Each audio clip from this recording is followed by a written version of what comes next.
This is WPSL Port St. Lucie, the talk of the Treasure Coast.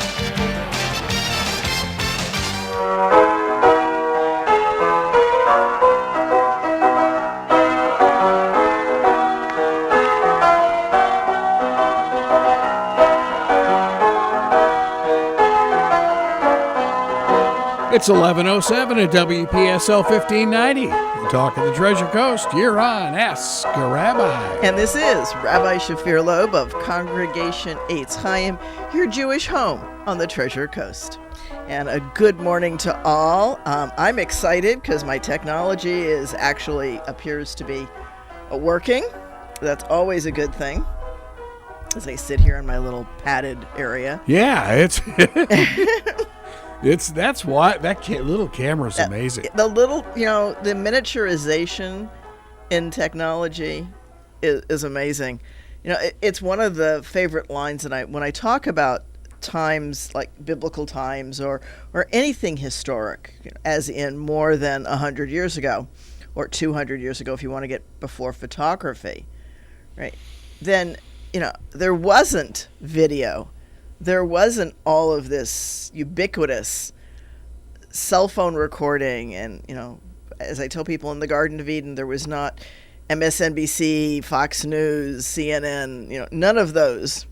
Right? None of those existed. Well, how did they exist? Oh. Well, only in what people told. And we all know that as things come down, a little game called telephone, right? It's all got to be the truth. It is the truth. It just may not be factual. Right? And so what do I mean when I say that? What do I mean when I say that something is true and not factual? When I tell you to leave your baggage outside the door, I'm not talking about a piece of Samsonite or any of the other luggage manufacturers. And I know that Stuart was talking on Ask a Rabbi of brand names, trademarks. Like that. Trademark. Yeah, the one that always occurs to me is Kleenex. Oh, well, that too. Right, that's one. Yeah. Right, go buy some Kleenex, and it might not be Kleenex brand. Gotcha. Kleenex. Yep. Right, those are tissues. I still call it that. Yeah, a lot of people do. I was shopping last night, and my husband made a little list of the things that he wanted me to pick up, and Kleenex was one of them. And I chuckled at it last night, and I chuckled again at the thought of it on my way into the studio as I was listening to Ask a Lawyer. So there, Stuart, we do listen to each other. And okay, now he did mention B.F. Goodrich. I know, and you mentioned that you want equal that time? I'm Goodyear, and Stuart also mentioned that my husband was an engineer. And it's not that we met at Goodyear. We didn't. We actually met when I was a flight instructor. He was one of my students. And when I stopped flight instructing as a profession, because we wanted to share hours, because flight instructors work the hours that people who fly a desk don't work. And in order to have marital time, I started flying a desk, and he was a big influence in my going to Goodyear. Might as well, because we could carpool and a bunch of other things. But you had mentioned once, maybe a year or two ago, you actually have some patents? I do. I have 11 of them. Wow. Yeah. That's incredible. It's not something I think, yeah.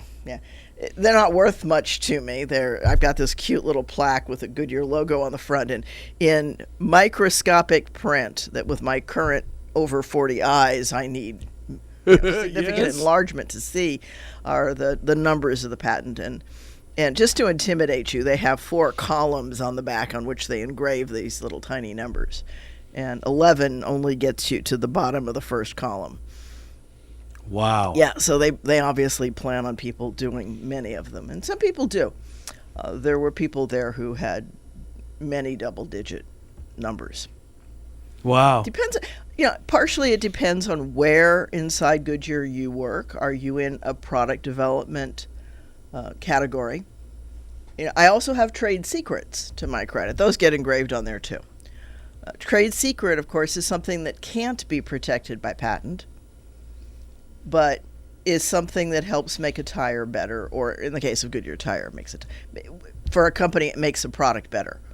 Those Huh. are trade secrets. A trade secret is, for example, the formula for Coke, because once it gets out, they can't protect it. And in the case That's of, why it's in a vault in Yeah. Atlanta, Georgia. yeah, and we have to ask if that's the one with the cocaine or never mind. Oh, here we go. Okay. Cocaine at one time was Yeah. Oh, I know. was legal. It's just not now. Yeah. So the trade secret that I have, which I'm sure they've well surpassed in the years since I did it, had to do with how to apply a rubber piece onto a component. So, yeah, it's a manufacturing thing. And once the tire's manufactured, except for the quality, you probably have no way of guessing how it was done.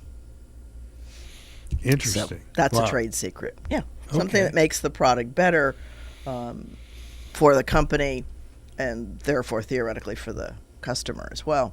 Which is why they would maybe go after someone who had a bunch of trade secrets who moved to the other company. Well, and you're not allowed to divulge those things. I mean, we did sign, Stuart has talked about that different times. We did sign a secrecy agreement that we would not divulge Goodyear's secrets. And mostly that's what they're after. They don't want their competitors to have the product advantage Right. that they've developed. And I understand that. You know, but like I said, the patents are not worth much to me. It's a cute little plaque. I'm sure it cost Goodyear a couple dollars, but probably under 20. Yeah, but Including how much have they engraving. made off your patents? To be determined. Billions, I would imagine. You know, I have no idea. Some of them are product advantage Right. that they've developed, and I understand that. You know, but like I said, the patents are not worth much to me. It's a cute little plaque. I'm sure it cost Goodyear a couple dollars, but probably under 20. Yeah, but Including how much have they engraving. made off your patents? To be determined. Billions, I would imagine. You know, I have no idea. Some of them are on aircraft tires. Some of them are on earth mover tires. Ooh, And some of them are on light truck boy, tires. you worked on some big stuff. I did. I worked on tires much bigger than me. You bet. If it's earth movers, you bet. Yeah. You can stand inside an earth mover tire. That was an interesting time in my life, actually, when I worked on the earth mover tires, because most of the tire engineers in earth mover tires are men, not surprisingly. And and you don't dress up in a suit to go to a copper mine. You just don't. No. Yeah, I get it. For a couple of reasons. One of which is that it's in Arizona and outside, so Actually, we were at what is it, Magma Copper Mine? yeah, there's a couple of big ones out there. south of Tucson, and we were out there, shirt and tie, and our green, God love you. awful green KVOA jackets in the wonderful Arizona sun. That's where so a trick that my father told me about ages ago was that when he used to wear the robes for the high holy days, Yeah. that my mother had actually fashioned a way to hang some ice bags inside the robe No way. to cool him off. That's a cool idea. Yeah. So he probably looked a little bit extra heavy, but I don't think he That's cared. Funny. Yeah. Wow. He wore ice underneath because it's a couple of degrees hotter up on the rabbi's platform, up on the pulpit, and because heat rises. That's a cool Yeah, idea. it was a great idea. I've never done it, but I've always been in air conditioning, so it's not been a problem. Sure. Yeah. But so anyway, so when I was out in the copper mines, I had a T-shirt that said Goodyear OTR Engineering, OTR off the road. And Oh, okay. yeah, I get that's the department for earth mover tires, Okay. and so that I could look like an engineer, There because you go. we are visual creatures, and it stopped a lot of comments and questions before they got asked. Justin Beard was here from Director the other day doing the IRSC show, and the tires on that monster thing at the port are 10 feet tall. Mm-hmm. You know, Little the bit taller than me. tires. Yeah. It's like, oh my goodness. There are some very, very big tires in the world. Yeah, we were joking with them. What happens if you get a flat tire in that thing? You change Then out what do you you do? change out the tire. Whoa. But Yeah. hopefully you've inspected it long before it went Yep. flat and changed it out. So, yeah, checking tires. If you notice, we have you, of course, because you're over 20, remember times when tires didn't last like they do now. That's the true. reliability of tires has dramatically improved. And I say this having experienced, of all crazy things, a tire blowout as I left Tucson moving to Port St. Lucie. I was not even 80 miles out of Tucson. And I remember saying to Amy, who was accompanying me on the drive so that I wasn't going alone, and the car is loaded to the gills in stuff, including over the spare tire dinghy thing that was in the trunk. And I remember saying to her, I hear a strange noise I don't like. I'm going to pull off the next stop and we'll go to a gas station and have it looked at. And hoping that one roadside would in fact have basic tire repair. And we didn't get that far. It blew out and I was able to coast off the highway and onto the exit ramp. Well, you were barely past Fort Huachuca. I was not very far. You got it. Wow. Oh my. As some of my family likes to call it, between walk and don't walk, in the middle of. You were in the middle of nowhere. There was a gas station there, and that was actually kind of funny because we coasted off onto the side of the shoulder of the road, and I can see the gas station in front of me. It's almost walking distance. And I'm using my smartphone, thank you smartphone, and I look up the number and I call the gas station and ask if they can come out and help me with my problem. And a cop pulls in behind me, and I said, well, I've called this gas station and they're going to be coming. And the guy is backing up the entrance ramp so that he doesn't have to go to hither and yon Sure. and come back. And the cop actually helped him back up. I thought that was pretty cool. That's cool. Yeah. Yeah. So we got the tire fixed and enjoyed a little early snack at his little kind of lunch counter refrigerator thing. Oh, my. Yeah. Oh, what a way to get going. Yeah. And I actually bought an Arizona t-shirt at that store for two reasons. One, because he really was he did not rip us off. And I was so pleased that he didn't rip us off because he could have. And that I bought a couple of things that I probably didn't need, but I've worn that shirt, and I think of it every time I wear that shirt, how nice that guy was and how he helped us. That's cool. Yeah. So Very cool. Yeah. So what's happening in your world? Oh, in our crazy world where this is Alternative Friday, which means that we don't do we do a shortened Shabbat service, and we do something else during the service, just to switch it up a little bit, so that it's not the same every week. We do an alternative Shabbat on Tuesdays and Thursdays, on second and fourth Fridays, and then we decide this is going to be a month with 5 Fridays. So we'll decide what we're going to do with that 5th Friday. I've got some ideas already. And then next week, we've got our 3rd Friday, which is the catered dinner. Chicken and salmon are the entrees. And you're welcome to join us at that for $26. Or you can sponsor a hot meal for our first responders. We provide hot meals to our local first responders. I wish we could do more. If we could get a lot of people sponsoring meals, we would serve a lot more hot meals for first responders. That would be nice. Yeah, it would be very nice. Yep. You got So a fire station right around the corner from Yeah. you. That's and this is as good a time as any to say, if you'd like to call in and ask me a question, 772-340-1590. Again, that's 772-340-1590. That'll reach the station and they'll funnel it right on in here and you can ask a question. The other thing that you can do is you could consider sponsoring an Ask the Rabbi episode and get some advertisement at other times for your business or your cause. So I'm definitely looking for sponsors, and that would help us as well. That would be good. And then we've got the plant sale coming. We've got a monthly plant sale, fourth Sunday and the Monday after. Again at the temple? Again at the temple. Yep. We're going to I stay think there that's Sunday perfect. and Monday. It is perfect. So you can come Sunday or Monday. Sunday is from 1 to 5, and Monday is from 11 to 3.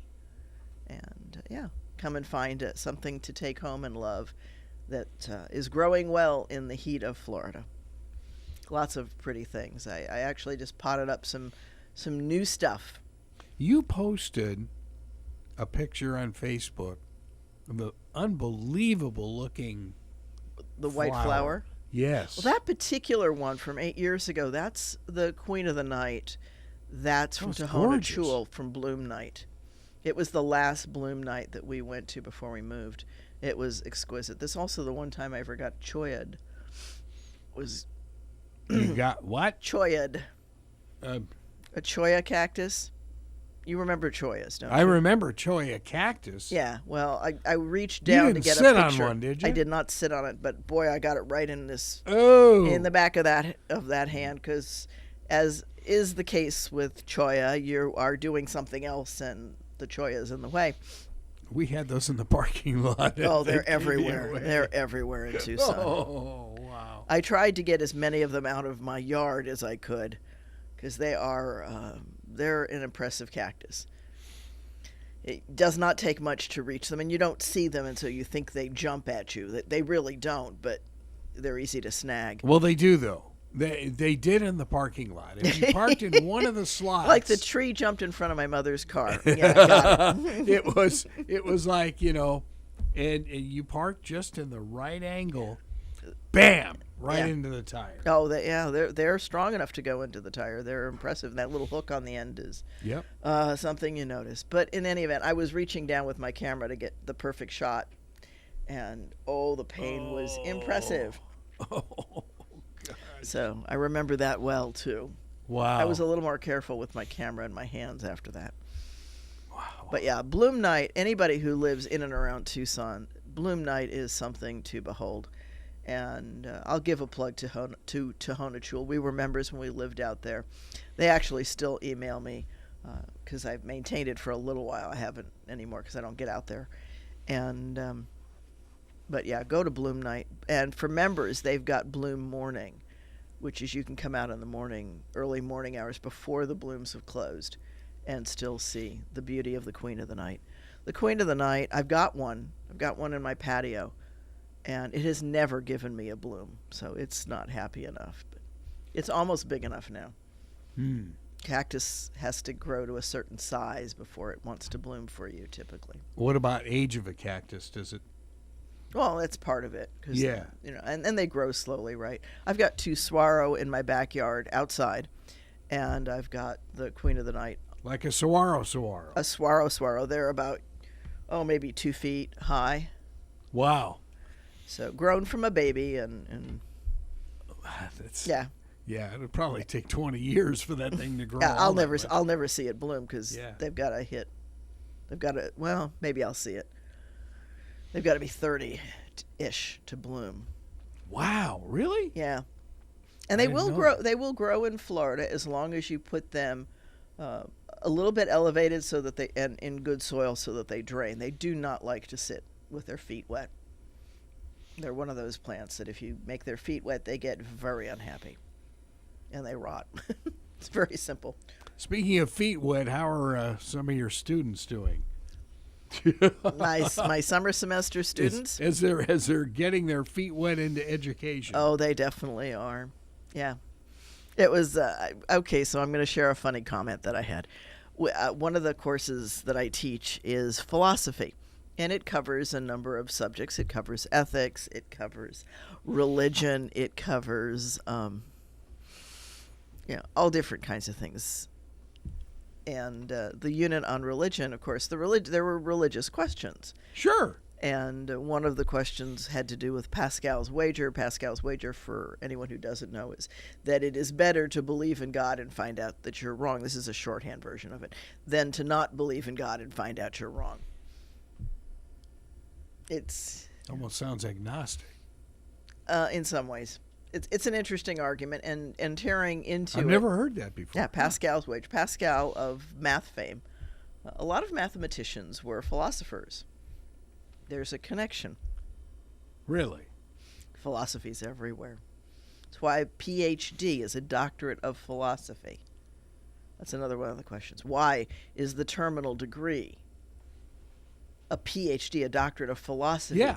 in education, in psychology, in mathematics, Okay. Why is it a doctorate of philosophy in that subject? Because if you understand and work with the philosophy, then you understand the root of the science or the discipline, There you go. she said. And that's why, so that's why. Philosophy is yeah. much more basic. It's not just sitting on a stone somewhere and being Socrates. Philosophy is the logic behind the field, right? So there's a philosophy of journalism. Very There is? definitely. Yeah, Oh. they're supposed to be. That's right. No, you hit it right there. They're supposed to be. Yeah. Yes. Right. yes. It has to do with what is considered worthy. Well, as you've talked, right, is advocacy acceptable in journalism? No. Right. That's a philosophy. Yeah. Okay, whether it's acceptable or not, and the arguments that you use to support why is the philosophy of journalism. Okay. So everything has philosophy in an underpinning position. Philosophy is the love of wisdom. It's the digging down through, the making logic out of what you're saying, and hopefully not having fallacies. And that's another word that gets misused all the time. Fallacy does not mean lie. Fallacy means invalid logic. Something can be false, and that's different from being a fallacy. Okay, a fallacy would be, here's an example of a fallacy. All cats are mammals. Shadow is a mammal, therefore Shadow is a cat. I get it. Yep. Right? All of those statements are true, except for the last one, the conclusion. It does not follow. Shadow being a mammal does not make him a cat. Right. Right? What would be the logical argument would be all cats are mammals, Shadow is a cat, therefore Shadow is a mammal. That makes sense. If A, then B. If B, then C. Therefore A, then C.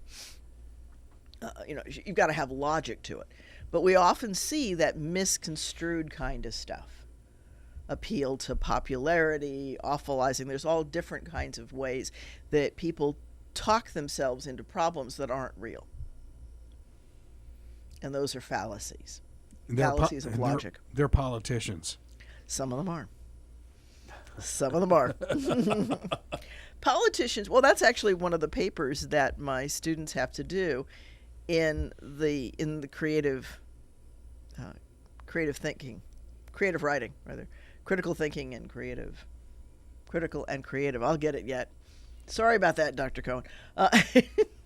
In my critical thinking class, where they are dealing with all different kinds of fallacies, one of the papers they have to write, and also in my ethics class, one of the papers that they have to write is a politician's paper. And the criteria are kind of interesting. You have to pick a Democrat and a Republican, and at the end of the paper, I have to not be able to tell whether the writer is a Democrat or a Republican. Back in the day, that would have been a good journalistic approach to something. Well, what I'm trying Both to teach, sides. you're right, that's part of it. I'm trying to teach them both sides, and I'm trying to show them that good guys and quote unquote bad guys, because they're really not bad guys, they're just the other party. Also, both sides use fallacies, unfortunately. Sometimes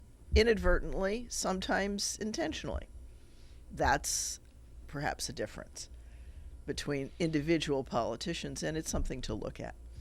And certainly recent campaigns have been great fodder for that. Although I did this last go around exclude presidential candidates because it was, never mind.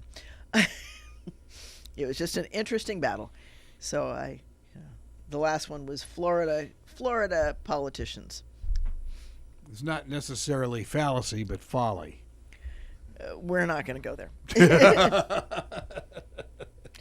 So again, if you'd like to join into this discussion and ask any questions, 772-340-1590.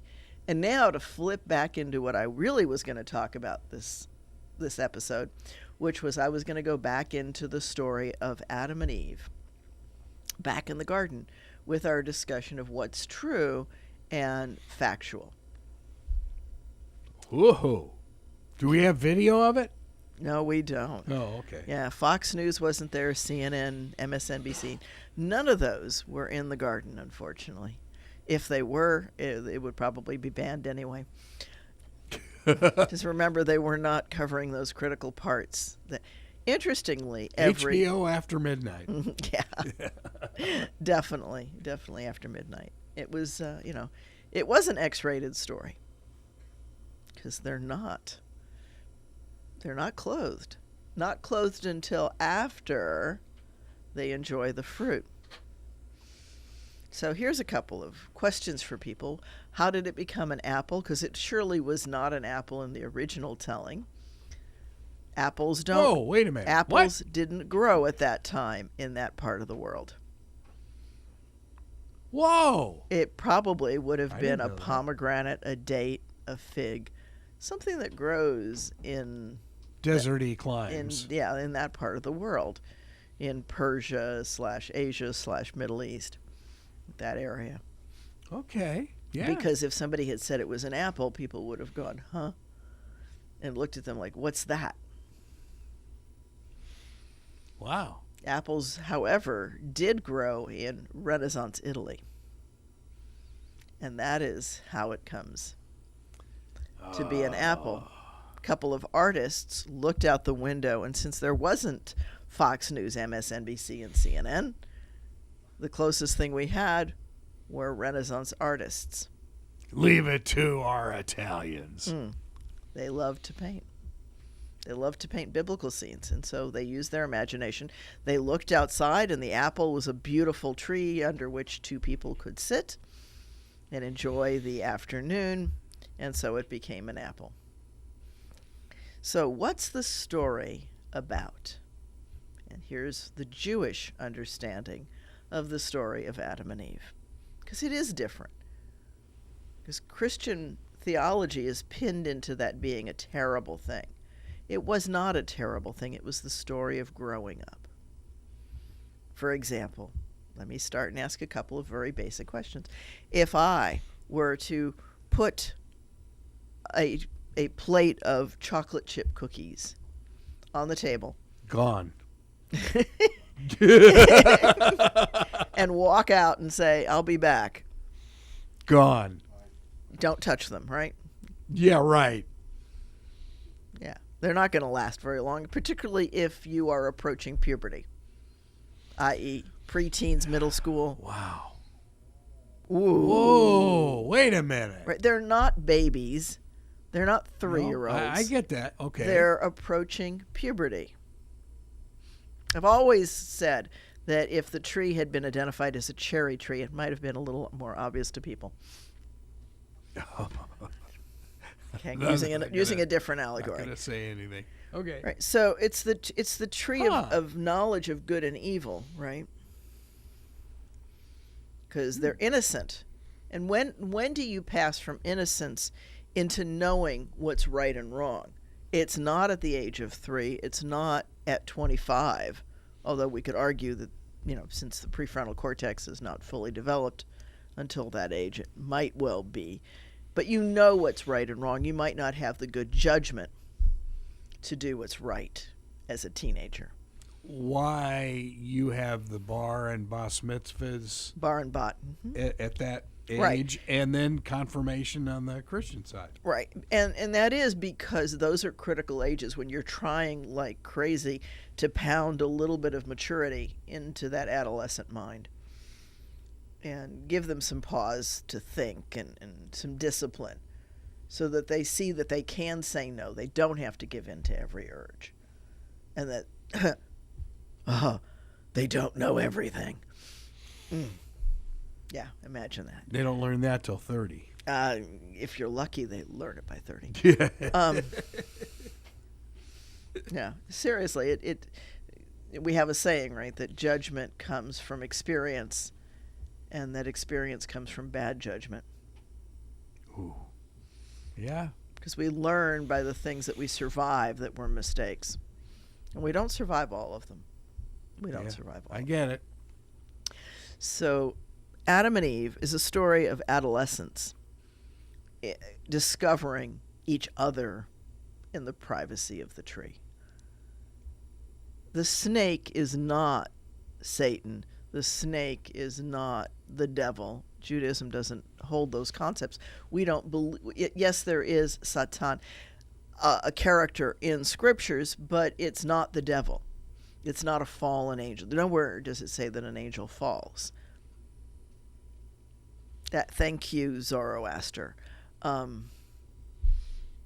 you go I back to keep going back. Zoroastrianism. Zoroastrianism very dramatically affects Christianity, much more so than it does Judaism. And part of that has to do with Alexander the Great going into parts of the Arabian Peninsula and other parts of the world, extending that influence and coming to butt up against the Persian empires, and getting some of that Zoroastrian and other older traditions backwashing in through the soldiers and getting carried back into Greece and therefore into Rome. It makes complete sense. And so we see some of the overlay, the whole thing of the star in the east, the star rising. That's a Persian concept of light, being holy. And if you look at old Persian art, you'll see the halo that you often see depicted behind Jesus. I've seen that. As behind anybody who is considered a holy person. Oh, wow. Because they emanate light. And we see a little bit of that backwashing into Judaism in the story of Moses shining with light. Because shining with light was a way of saying they were a holy person. With the tablets, right? Right. Yeah. So, there is this trade up and down the Silk Road, and it's not just silk, and it's not just myrrh and frankincense, which, by the way, don't grow in Israel. So if we have them in the temple, they only got there by trade. Hello. So ideas travel along with the goods. So back to Adam and Eve.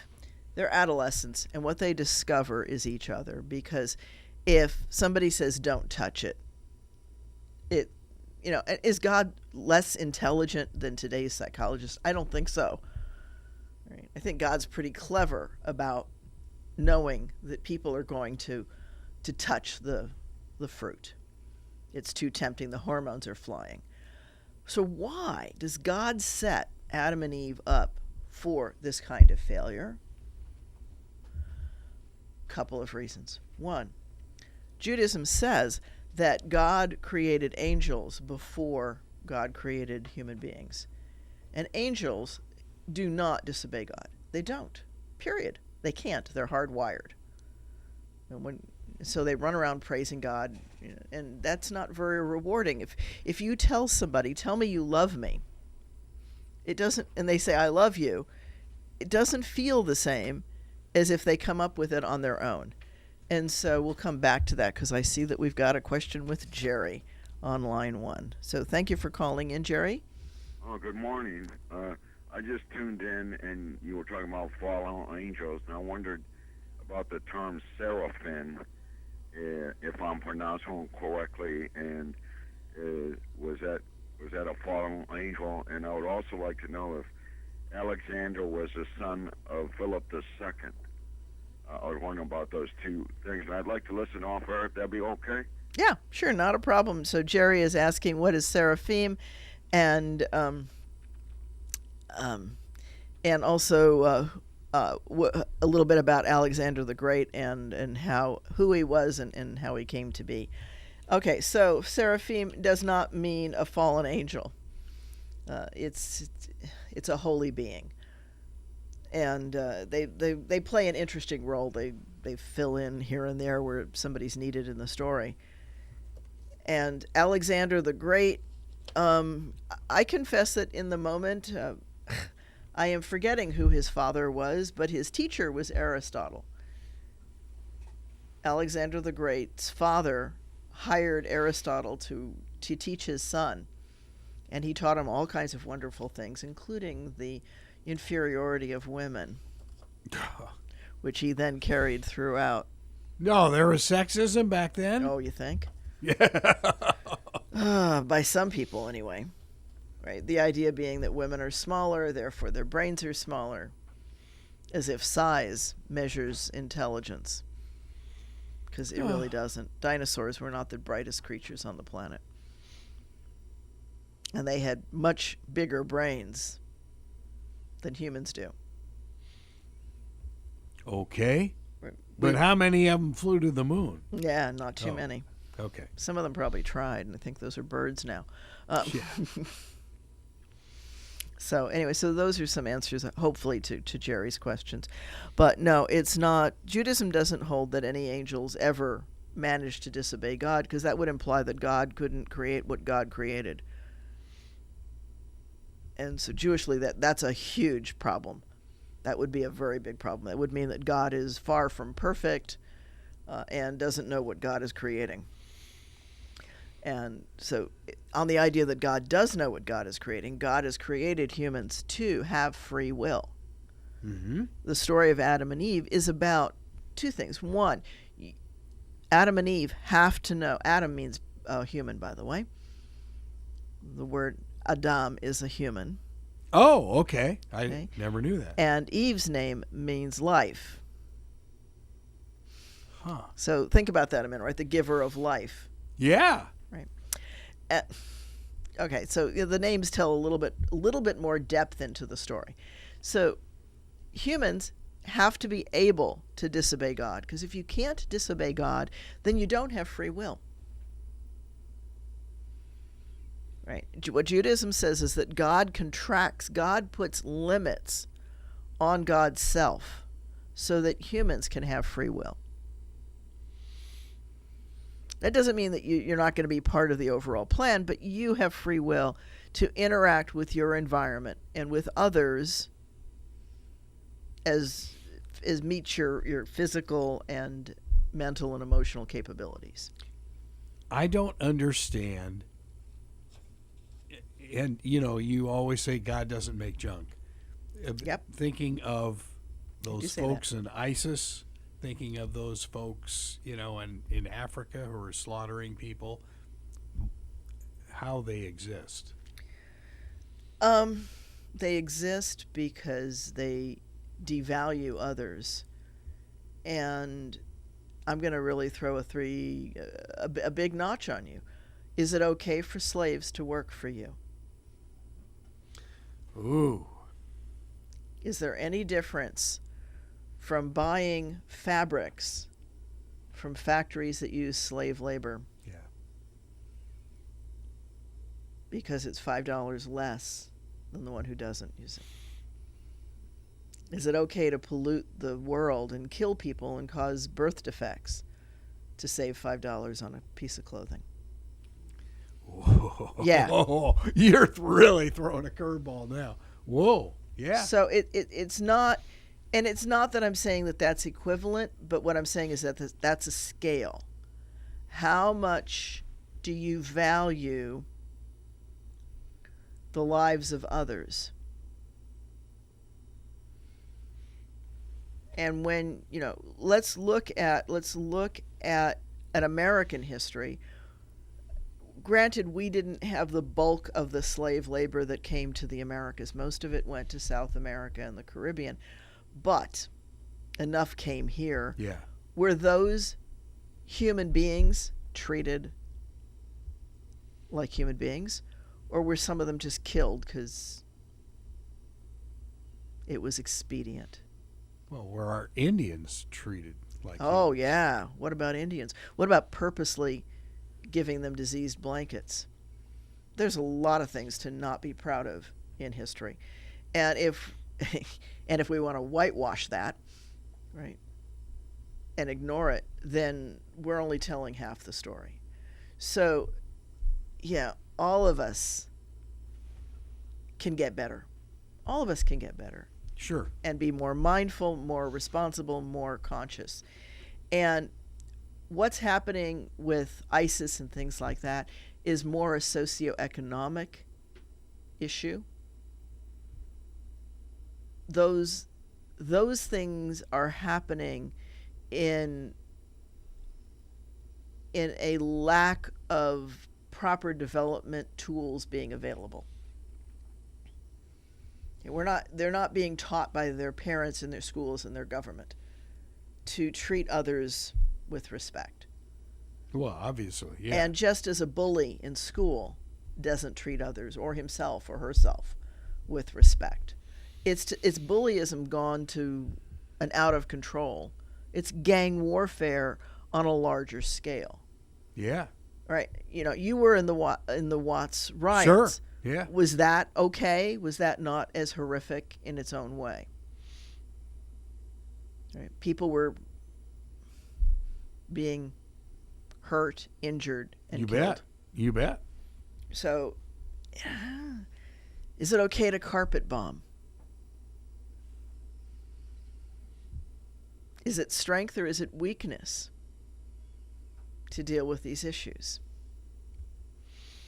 Well, is it we've okay for all- us to do? Is it? We've run away from those issues. We've mostly run away from them, and We haven't dealt with them. no, we've not dealt with them. We've not dealt with the planet as something that needs to be brought to some reasonable level of treatment of each other and animals. Right? What rights do animals have? Do they have any rights? They're living creatures? What responsibilities do we have? So that's part of what's going on in the Garden of Eden, is the beginning of asking those questions. If you're going to be a human being and you're going to have enough curves and curls in your brain to think and be logical, then with that comes responsibility. So you have to know that you can do things. You can suddenly know that you're naked. And when does a child, right? If you take a little 2-year-old or a 3-year-old and you don't require them to put on clothing, they're not going to come up with the idea on their own. In fact, most 2 and 3-year-olds will, Couldn't care less. couldn't care less. Yeah. I've seen plenty of little girls show you the frills on the backs of their underpants because they think it's cute. Sure. Yeah. And never mind. Right. So when do people start to become aware of being naked? Is as they hit puberty, when their body starts to respond to whatever it is that turns them on and gives them away. Mm-hmm. And that's when we start to cover that part of our anatomy. And it's not just Christian Europe that does that. It's all populations cover those parts of the body, even if you don't need it for environmental protection. We see groins covered so that you're not betrayed by your body, if you will. It's an interesting thing. Women on top are covered when they're not overly endowed or underly endowed. If they're endowed enough to respond and be visible, then people will cover it. But if women are very well endowed, then those populations tend not to cover and not to care because gravity is going to keep it down. And if there's not enough there, then it's like the guys. Guys respond too, but you've got to really be paying attention to see if a guy hardens up or not up on top. So yeah, it's as much a function of our bodies. So there were teens. There Yep. were no apples. There were figs You're and dates or shooting cherries. everything down here. Yep. Oh, What can I say? So, and after they enjoy that fruit, they get kicked out of kindergarten and told, you need to go out, you need to grow food, you need to build your own shelter, because in 9 months you will have your own little bundle of joy. Because if they're alone in the garden and they don't have birth control and they don't have condoms because they haven't been invented yet, what is Eve after they've eaten the fruit? Right. Right. And so they can't stay in their parents' garden. They have to go out and make their own. And guess what, Adam? You're going to have to work really hard to support those kids until they're old enough to take care of you. And Eve, I'm sorry, pain in birth is part of being a living creature. Right? Dogs have pain when they give birth. I've been with plenty of females giving birth, and they bear it more courageously than humans usually do, but they have pain too. Nobody's ever told them that it's okay to scream, so they don't usually. Some will. So, and you're going to have lots and lots of kids. Why? Because that way you're going to have kids to take care of you when you are no longer able to take care of yourself. If you're going to be doing subsistence farming, which is of course the way that early humans had to be, so big families were much more viable than small families. Right. Sure. So that's a story of growing up. It's not a story of badness. It's a story of you will make decisions. Some of them will be constructive and some won't. And guess what? You get the consequences no matter what. But here's the good news. You're going to produce enough to create viability in your species.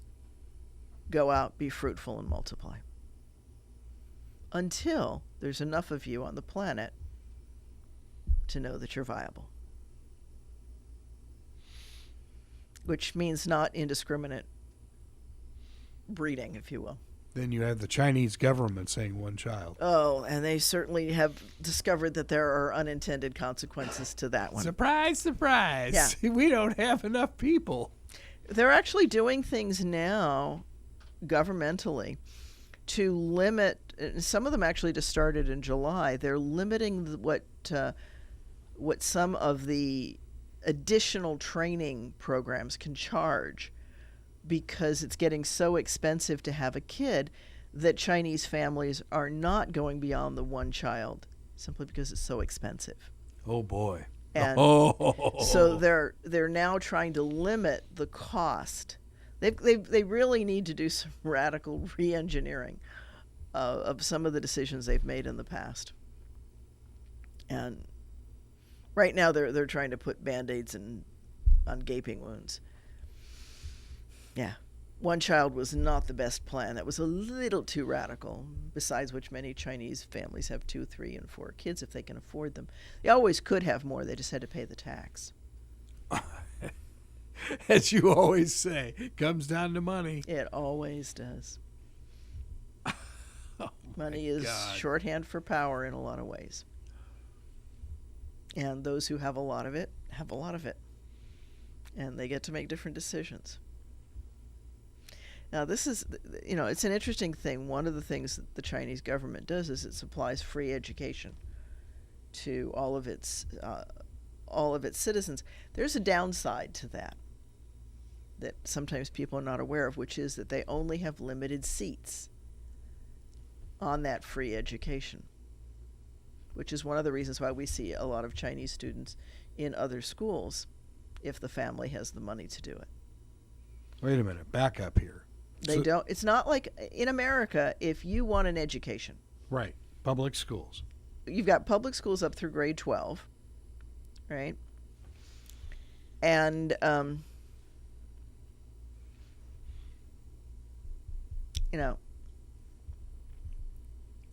private schools if you want them. Private schools if you want them. But when you go on to college, to university, it's not free. Even the ones that like University of the People is a quote-unquote free, but you still pay a fee. Yeah, it's not a tuition fee, but it's a different fee.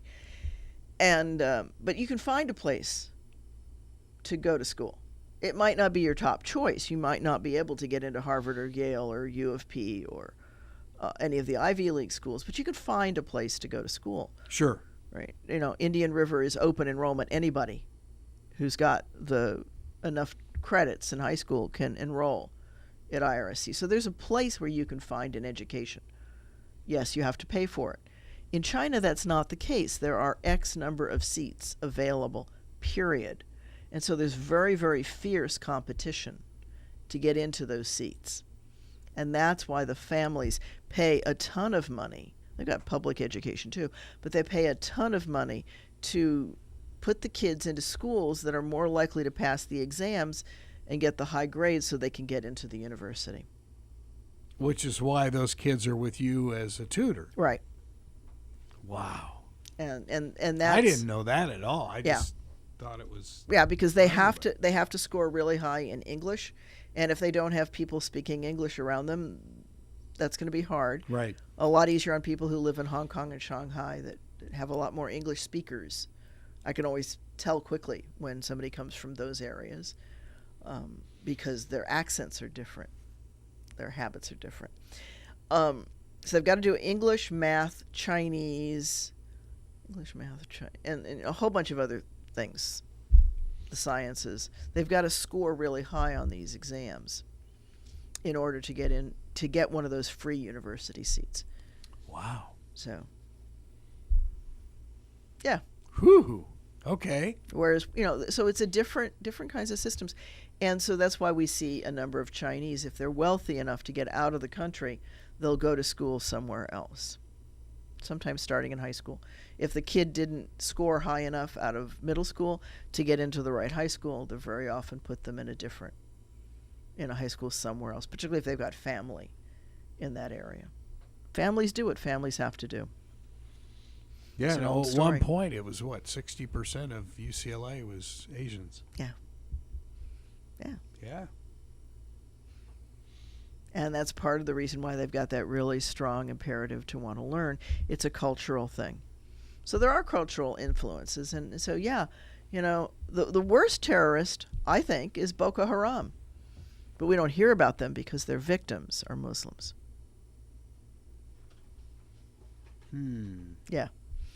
But that's for another Ask a Rabbi session. Whoa. Yeah, yes. Yeah, there's a lot more out there in the world. So please do consider sponsoring an Ask the Rabbi moment. And you can do that by calling the station at 772-340-1590. This is Rabbi Shafir Loeb of Congregation Eitz Chaim, www.eitzchaim.org, or check us out on Facebook, probably more current on Facebook. This is Rabbi Shafir Loeb, and this has been Ask a Rabbi. See you next week.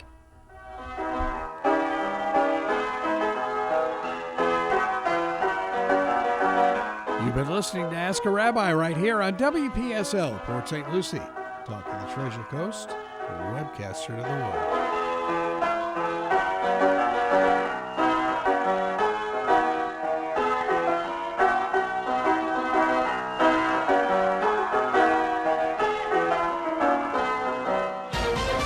This is CBS News on the Hour, sponsored by Rocket Mortgage.